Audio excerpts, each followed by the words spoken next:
So students, before we start with the lesson, with our chapter, I want you all to tell me what is history? What do you understand by the term history? Okay, I want the answer in the chat box.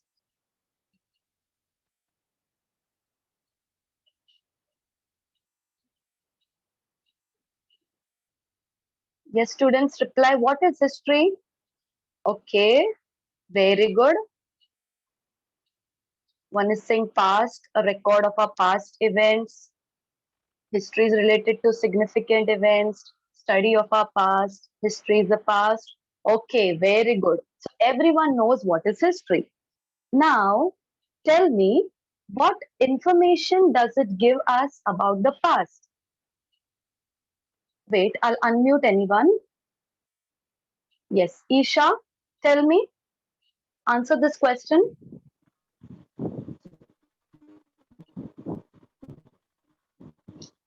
Rest of the students can type in the chat box. Yes, Isha?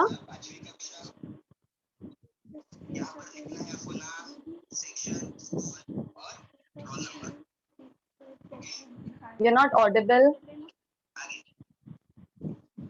Okay, Vaishnavi, tell me.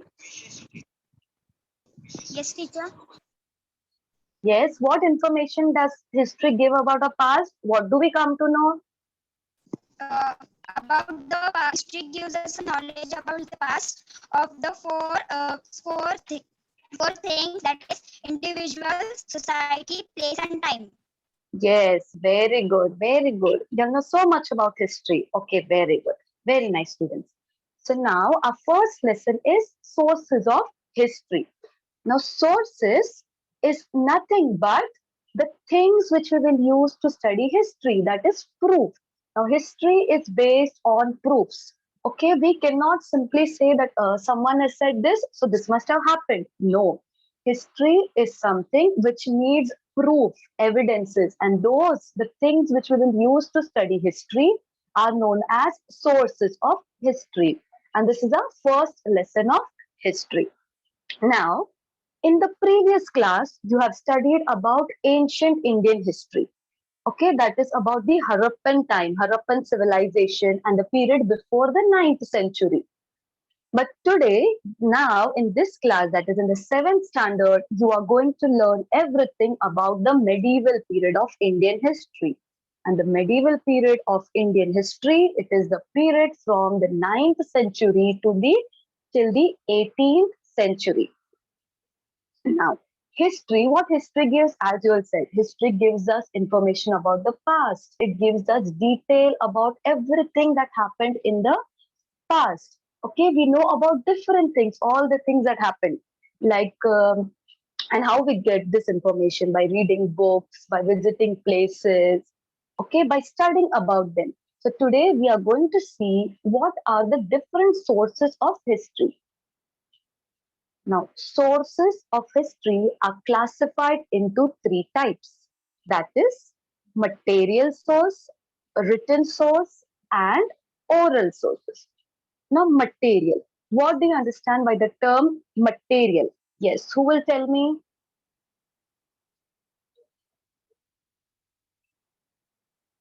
Hmm, just a second. Yes, Rutwa, tell me. What do you understand by the term material? Do you know anything? Yes, the Yes. the material sources are, for example, some ancient coins, uh, some Yes. some statues, pillars, etc. Yes. Very good. Very good, Shruti. Well answered. So material are the things which we can see by visiting the places and all those things such as places, sculptures, all those things which are materially present, which you can touch and feel. All those things are known as material sources. Now, written sources. Written means the things which are in writing. So the proofs which you will see in the form of writing, that is known as written sources. And oral sources is something which we hear by listening. Now let us understand each of them in detail. Okay, now material source. Now four factors play a very important role in studying history. That is, it includes individual, society, place, and time.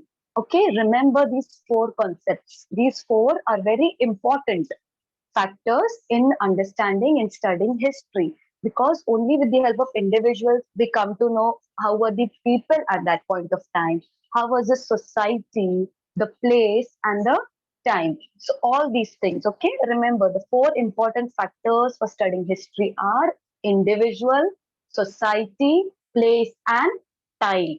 Be attentive, students. I might ask any of you to answer this. Okay, and then as I said, history is based on authentic proofs. History needs proofs, and those evidences and these evidences, these proofs are known as sources of history. I've already told you this. Okay, then now we are talking about the material source. Um, Material sources. Material sources includes items with physical substances. Now let us look at some of the examples. Students, can you identify these pictures? If yes, type the names in the chat box. What do you understand by looking at these pictures? What are these images of? Red Fort. Somebody says Red Fort. Yes. One is saying Sea Fort. Okay. Okay. Forest Fort. Okay. Very good, students. Very good. All are very attentive. So you all know these are images of different forts. The first example of material source is forts. Now what happens? Forts play a very important role among material sources. Okay, and the different types of forts are hill forts, sea forts, forest forts, um, okay, and forts on the plains. Okay, so the first important factor example of material source are forts. Then the second one. Yes, can anyone identify this?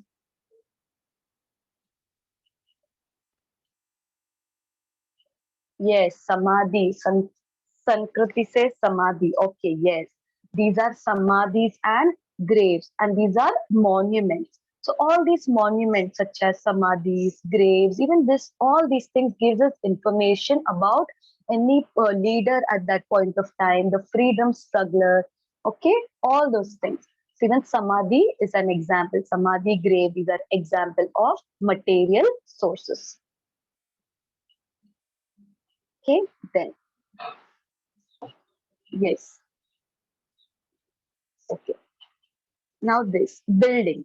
Now tell me, wait, I will ask Twisha, I'm unmuting you to tell me, are buildings in the medieval period and now are they same?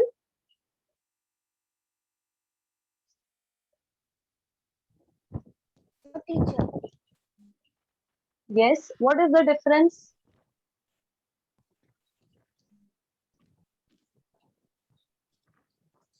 Okay, about now and during the medieval period. Are the is the construction same? What changes have you seen? Yes, students. Yes, Samriddhi has said they are no, they were not developed. Yes. Now we will find skyscrapers, towers, huge buildings. But in the medieval period, the buildings included. Now these included only palaces. Okay, in palaces you will find only the kings and the queens, the prince, they were ruling the country. So at that point of time, they were palaces and common people's house. Common people's house included, they were just small huts, okay, in the villages. So when we look at these images also, we understand about the architecture at that point of time and we compare it with today. Okay, now as all are saying, everything is developed. So the conditions, the quality of the work, art, and everything, the structure of the building, the standard of the people, everything is changed. Okay, so buildings also act as a very important material source in studying history. Yes. Then coins. Now,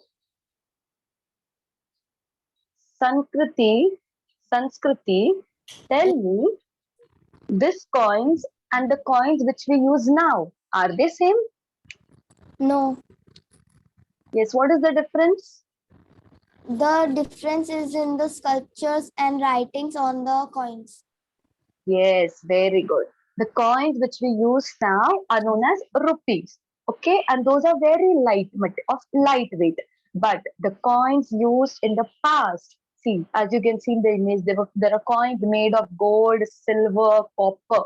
Okay, and these were used and made by different rulers. So every ruler, when they were ruling the country, they made their own coins. That included their language, the pictures of the rulers, their idea. So when we look at these coins, we know about the time of their governance, their ideas, and everything. And even about their financial, their economic condition. Because now gold coins, even at that time, gold coins will not be with everyone. Gold coin will only be with the rulers and kings. Okay, so coins also act as a very important material source in studying history as it tells us about the economic condition of that time. And these coins, there were different coins. It included images of made if some certain emperor has made any coin, you will find a picture of the emperor on that, or some gods or goddesses, like the image of Ram, Sita, or Emperor Akbar. Okay, whichever emperor made their coins, the different rulers, they had their work on it, their languages. And on this you can see, now this is not Hindi nor English nor Marathi, this is written in some Persian language or Arabic language. So because the Peshwas at that time, they used this language to communicate with the people. This was their common language. Okay, so that is why the coins of that period also was written in language of Persian or Arabic. Thus, by looking at these coins, also we understand the language used in that period. Okay, the next material source. The next material source is inscription. Okay, write in the chat box. Do you know what is an inscription? Yes, I want the answer in the chat box.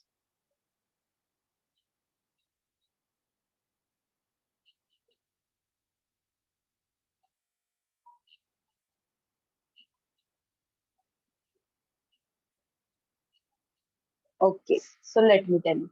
An inscription, it is a carving on a stone or a wall. Okay, especially on even on a copper plate. Now, if you have visited some ancient temples or some caves, you must have seen something written on the wall. Okay, so the writings which is carved on a wall or a stone or a copper plate, these are known as inscriptions. Okay, and these inscriptions you will find in many temples. If you go to some ancient temples, on the walls you will find these writings, or the plates used by the kings and queens, princesses, or rulers at that point of time. Even they had these carvings on the plate. Okay, yes, all are replying. Very good, students. There are writings in copper plate. Yes, very good. Okay, so even all these things, even this inscription tells us about that period. Okay, and many kings like the Chola kings, the Yadav kings, the Rashtrakuta kings, everyone, you will find different inscriptions of that period on these plates or walls. Even this gives us information about the past. And inscription is also considered as a very important and reliable source in studying history because, as I said, it gives us information about languages, scripts, the society, and the life of that period. And the inscription, remember this, the inscription carved on the sheets of copper, they are known as copper plates. Okay. What are copper plates? The inscription carved on sheets of copper. On sheets of copper are known as copper plates. Okay. I hope the material sources are clear to you all. Now I want Krishna. I'm unmuting you. tell me two examples of material source. Teacher, plate. Yes, in full word, copper plates. And one more? Plate and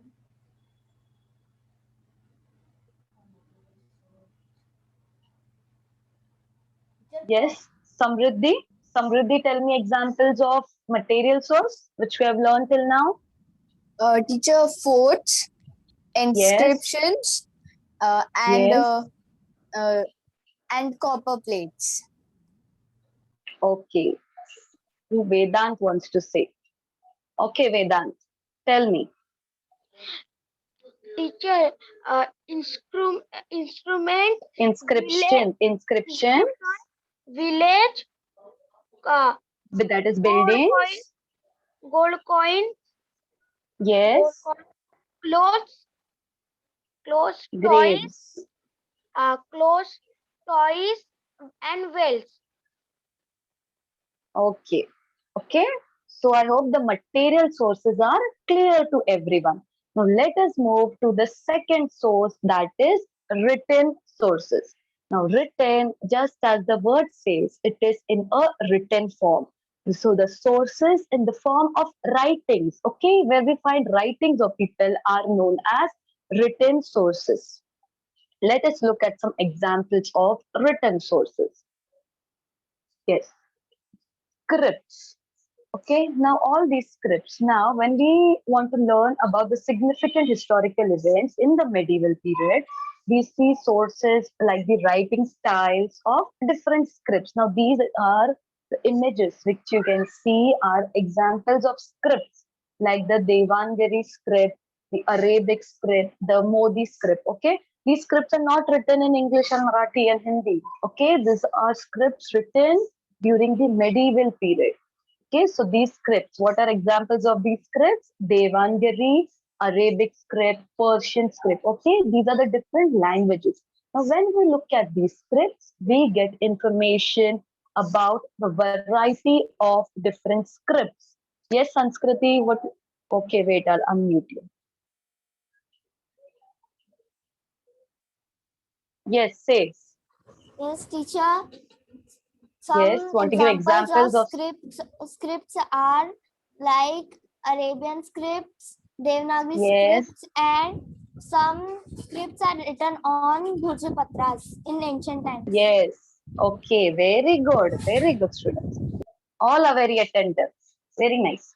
Yes. So, what we come to know by what looking at these scripts, we come to know about the variety of different languages, the religious manuscripts, the biographies, the paintings. So, all these things in the written format, it gives, in the written form, it helps us to understand the history of the medieval period. And not only this, we come to know about the rules of that time, the attire of the people, okay, the languages of the people,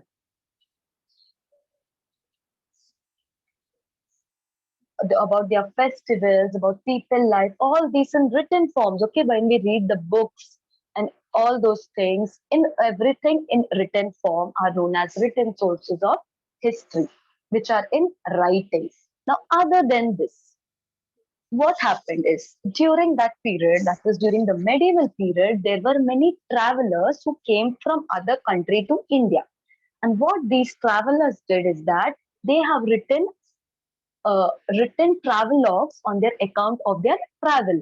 As you can see this image of Al-Biruni, okay, Al-Biruni, Ibn Battuta, all these are travelers who came to India and they have written about the life of India, maybe about a ruler or the condition of India, okay, or what happened in India, what was there in India at that time. And when we read the travel blogs of all these people, of all these travelers, we come to know about more in the writing form. We know about the writing form. Okay, so these are biographies. Okay, biographies written by Shivaji Maharaj. What had happened to Shivaji Maharaj, about his life, about his existence. All these things these travelers have written. So even by reading their writings or biographies of different rulers, we come to know about the political happenings at that time and about the different rulers and how was their relation with one another. Okay. Then the next example of a written source is a tariq. Now, tariq means it is a sequence of events. Okay, sequence of events which is written by different people such as Al Biruni, Ziauddin Barani, Mirza Haider, etc. Okay, so all their writings. Okay, even sequence of events means whatever has happened in that time. Okay, we get information about all those things. And chronicles. Now, chronicles also helps us to understand what had happened, what were the political happenings at that time, about the linguistic language of the people, the cultural life, the social conditions. Okay, and there were many chronicles such as the Mahikawatichi Bakhar, Sabasad Bakhar, Chitni Sachi Bakhar. And Bakhar is a type of chronicle that originated in Maharashtra. So, which type, if I ask you, which type of chronicle was originated in Maharashtra? It is the Bakhar. Bakhar is a type of chronicle that originated in Maharashtra. Then the works of contemporary Western historian.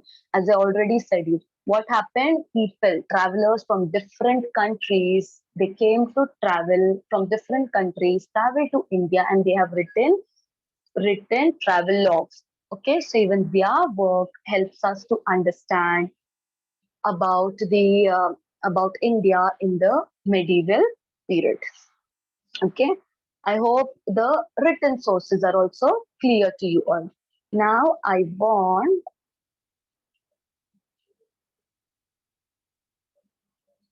Arya.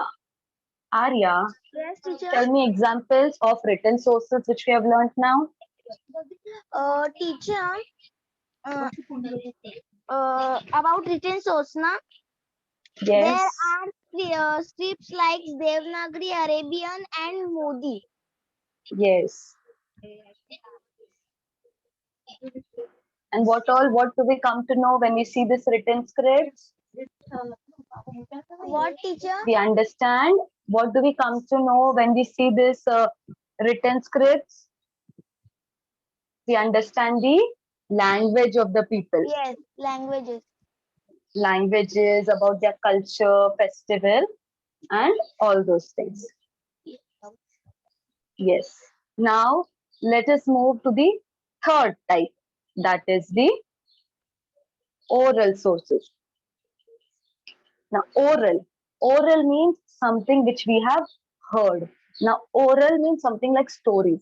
Now, see, your grandparents must be telling you stories about about their life, about their childhood that we listen. So, all that we listen from someone, all the things that we listen from someone are known as oral sources. Okay. So, examples of oral sources. As I said, oral sources, it helps us to understand about the folk life and literature of the people, which is passed from generation to generation. Now, maybe someone is telling us about what happened. Like it is passing on from generation to generation. The information heard, that are examples of oral sources. For example, if there are folk tales, means stories about the legends, but folk songs, the songs written, the songs when we hear songs of that time, even that is example of written sources. Okay, so and povadas, and povada is nothing but povada. What happens in a povada? That one person from a crowd comes in between and praises a person for their work, tells about the work of that person in the form of a song. Okay, so that is also an example of oral sources. So whatever things we hear orally in the form of orally are known as oral sources. Okay, so I hope the oral sources are also clear to you all. Now, whenever we study history, we cannot, yes, proverbs. Okay, very good, Srishti. Now, whenever we listen anything, Okay, whenever we history is something, as I already told in the start, it has to be, there should be a proof. Okay, proof is, we cannot simply just because someone told us anything, we cannot believe it. We need to see the source. If we can compare the different sources of history and understand it. Yes, 1 second, we'll solve your doubt. Let me complete the explanation. Okay, so as I said, history should be based on authentic proofs. Okay, wait 1 second. This is also an example of a oral source. Now, this is in your textbook. You can read it after all. This is an extract from a Povada. And it was composed by Tulshidar Sahir, in which he has praised the Kondhana fort. Okay, you can read this extract from your textbook. Yes, as I said, it is very important to evaluate the sources of history. Evaluate means to see if the sources are true or not. Okay, and to see because what happens, the new and new sources keeps on coming with time. It changes. Like if something is wrong, maybe some historian or other person will try to work on it, and through research. So we have to keep a note on all of this. Um, Yes. So it is very necessary to take precautions before using the sources of history. You have to you have to examine their authenticity, that is, if it is right or wrong. Then their quality has to be determined. Then we have to study about the integrity of this writer, that were these writers, were they proper, or it is not fake, to see if things are not fake or anything. Okay, so it is very important to evaluate all the sources of history. Okay, I hope all the three sources are clear to you all. So till now, we have studied in this chapter, we have studied the three sources of history, that is the material source, the written sources, and the oral sources. And also we have seen that it is very important to evaluate the sources of history.